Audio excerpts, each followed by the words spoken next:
बचत गरेरै संस्थामा छिरिसक्ने मान्छेले पनि के गर्नुपर्छ त भन्दा न्यूनतम 10 वर्ष चाहिँ संस्थामा बसेको हुनुपर्छ। त्यो भइसकेपछि उहाँले 10 वर्षपछि उहाँको उमेर 70 वर्ष पुग्यो भने उहाँले 1250 को दरले पेन्सन पाउनुहुन्छ। तपाईहरुले पनि आफू चलायमान गर्नका लागि कारोबार संस्थामा गरिरहनु होला र आफ्नो लगानी भएको ठाउँमा चासो पनि लिइराख्नु होला। तपाई निधाएर बस्दिनु भयो भने सहकारी बिग्रन सक्छ। त्यसो हुनाले शेयर सदस्यहरूले चासो लिएर खोजी नीति पनि गर्नुपर्छ। मैले यही सुझाव राखेँ। अवधारणा पनि लिएर 7वटा इलाकाको विकास गर्ने, 7वटा इलाका मार्फत जुन सशक्त इलाका छन् त्यस मार्फत अरु सदस्य सेवा केन्द्रलाई हेर्ने भन्ने अवधारणा छ। यो चाहिँ गुप्तेश्वर सदस्य सेवा केन्द्रको इलाका अन्तर्गत पर्छ र त्यो इलाकाले आफ्नो हिसाबले खर्च गर्न पाउने भनेर 1 लाख रुपैयाँ इलाकालाई छुट्याइएको छ भने तिनलाई 30,000 छुट्टै छुट्टाएको छ। 500 भन्दा माथि छन् भने 40,000 छुट्टाएर स्वायत्तताको हिसाबले काम गर्ने।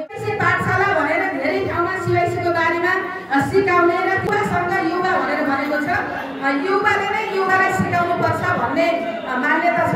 उद्देश्य बिनाको ऋण लिन्छौं, यहाँबाट ऋण लिने र त्यसपछि अर्को सहकारीमा वा अर्को काम गर्छौं। यहाँबाट लिएको ऋणले कुनै ठाउँमा लगानी गरेर त्यसबाट चाहिँ फाइदा गरेर यसको चाहिँ किस्ता बुझाउने र त्यसबाट आएको फाइदाले बचत गर्ने हामीले त्यसको बानी बसाल्यौं र यो जुन सहकारीका नियम अनुसार नै हामी चल्यौं भने पक्कै पनि सहकारी राम्रो हुन्छ। राम्रो बनाउने हाम्रो हातमा छ। त्यही गरौँ, एउटा चाहिँ उद्देश्य राखेर मात्रै ऋण लियौं। ऋण लिइसकेपछि त्यो जुन समयमै त्यो ऋणलाई चाहिँ बुझाउँ, तिरौँ।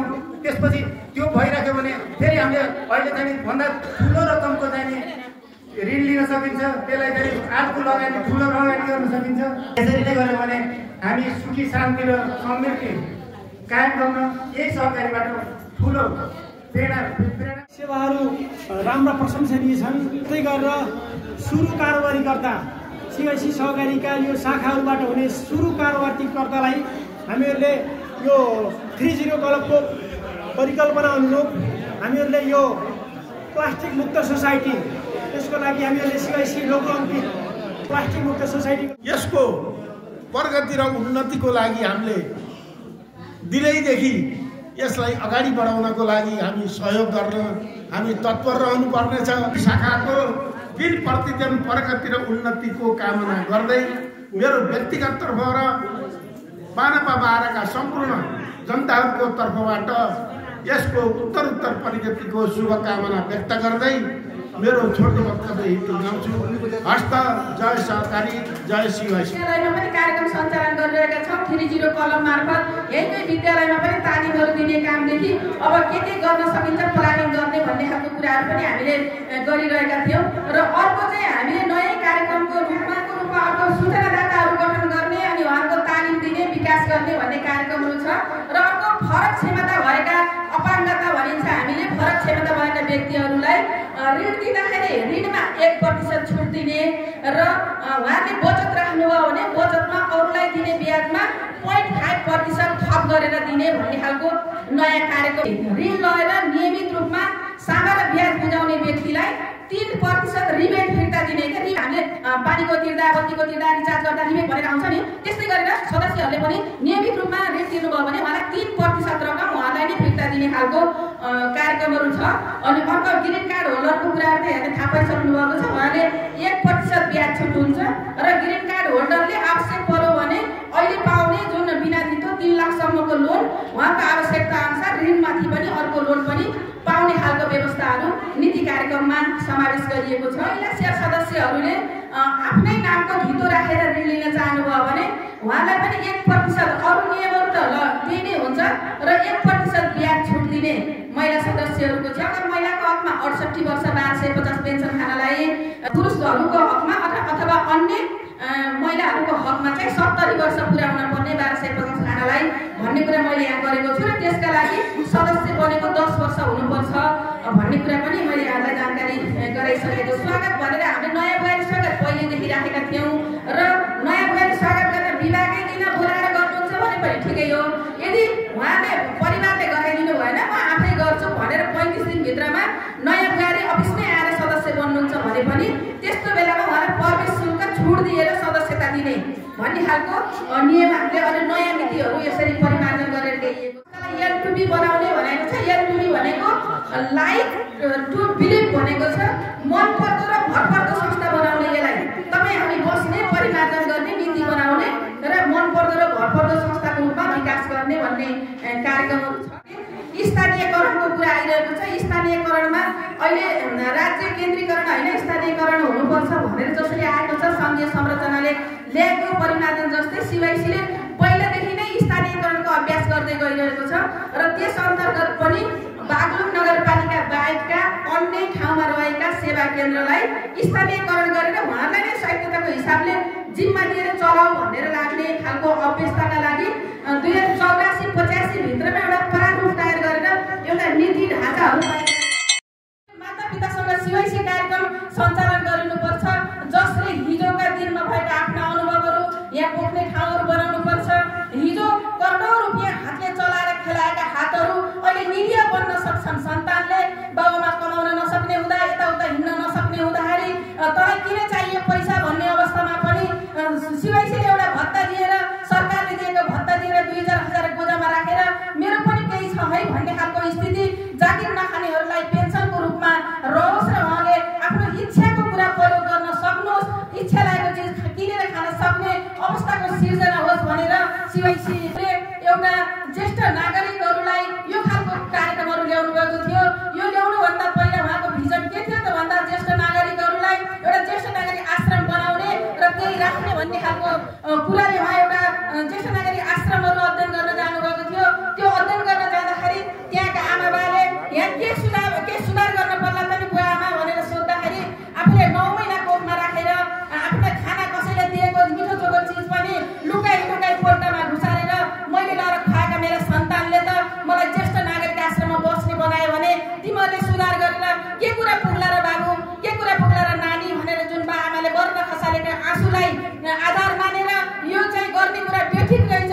जब हामीले सानो बच्चा 10वटा भए पनि बाबुआमाले सन्तान जन्माउँदाखेरि 10वटा बच्चालाई पनि उहाँहरूले राम्रोसँग सुरक्षा दिएर संरक्षण दिएर खानपान दिएर कसैले पालो नलगाइकन पालेर हुर्काएर बढाएर त्यो स्तर नपराउने सन्तानले अहिले ज्येष्ठ नागरिक आश्रममा राख्छ भने बाबुआमालाई जब स्याहार सुसार गर्ने बेला हुन्छ त्यस्तो बेलामा आफ्नो नजिक राखेर टाढा पुर्याउन हुँदैन, परिवारसँगै स्थापित गर्नुपर्छ।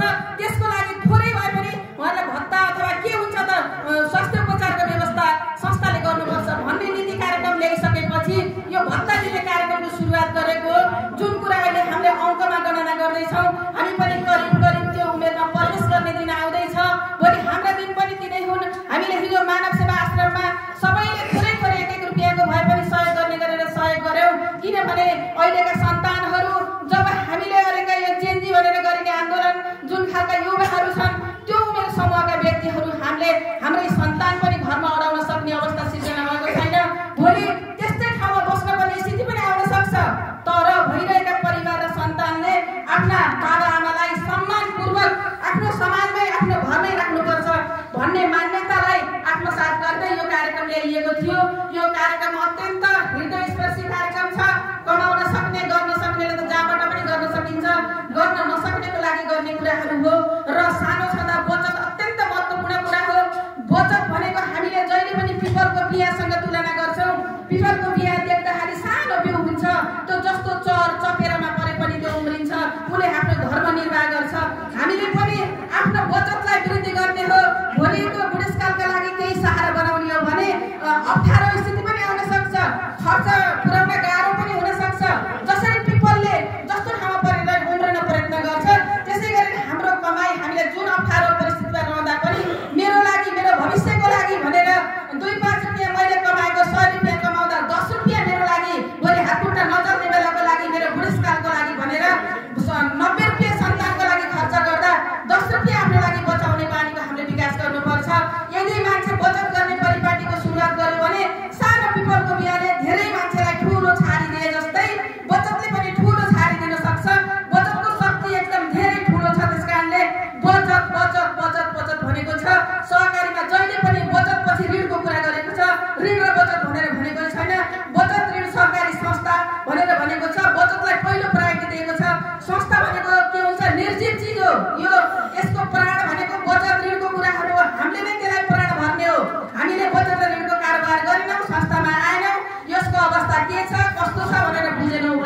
सस्ता अप्ठ्यारो स्थितिमा जान सक्छ।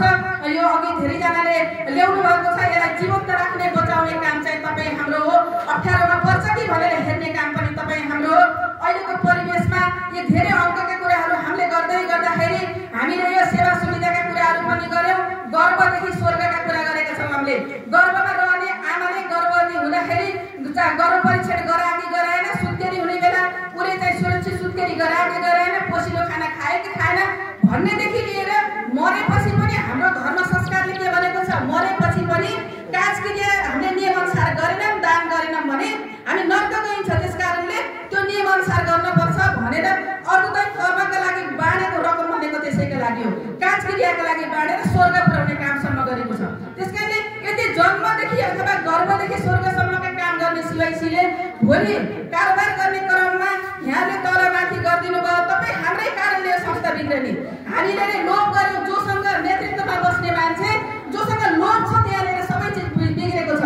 अहिलेका सबै देशका परिवेश पनि हेर्नुहोस् त, लोभ नभएको ठाउँ कहीँ पनि बिग्रेको छैन। जहाँनिर नेतृत्वले लोभ गर्छ त्यहाँनिर बिग्रन्छ। त्यस कारणले नेतृत्व सुध्रिँदै जानुपर्छ र नेतृत्वको पछि लाग्ने अनुयायीहरू पनि त्यही अनुसार फलो गरेर जानुपर्छ।